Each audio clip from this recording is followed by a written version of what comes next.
In news that came as a big surprise to many Chinese Weibo users, many Pennsylvania colleges are opting to fight fire with fire, or rather fight guns with guns, by allowing students to carry guns to school.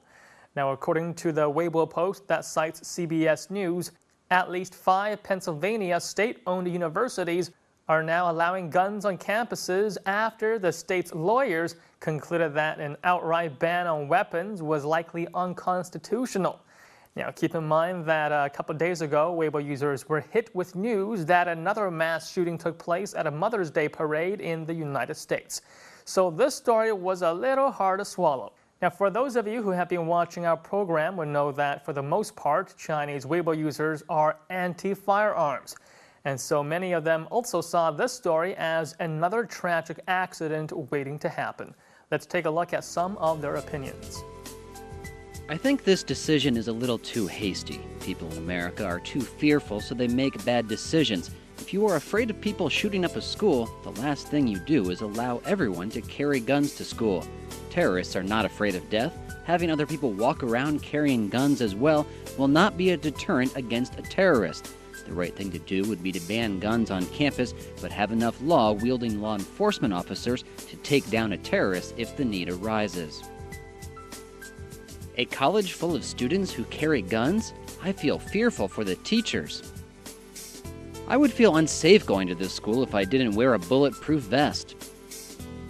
This would only result in more deaths and injuries. We all know how brash college students are. Before, if 2 students wanted to fight, they would end up with bruises and maybe a broken bone. Now they will just pull out their guns and empty their clips, probably injure others around them as well. This is proof of the power of American gun culture. Shooting and hunting are so important to them as recreational and social activities that they see nothing wrong with carrying guns wherever they go.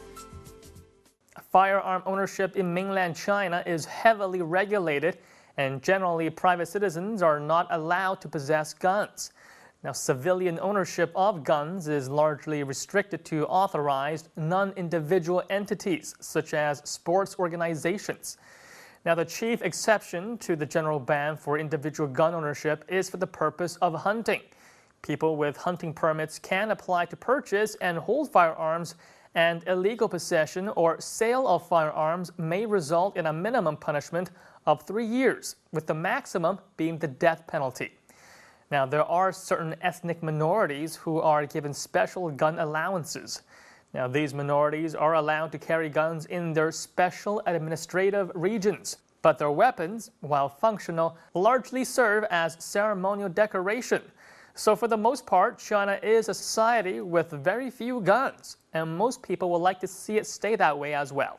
Now let's take a look at a few more Weibo comments.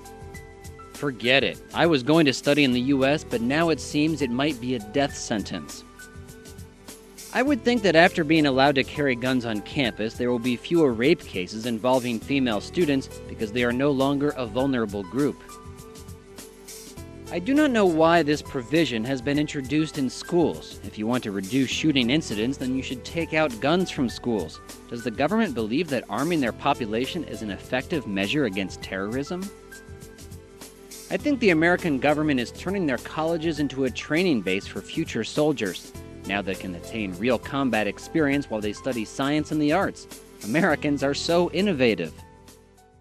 The American tug-of-war for control and the freedom to bear arms continue. And you can be sure that Chinese microblogs living half a world away will be eager to throw in their 2 cents on how America should tackle its domestic problems.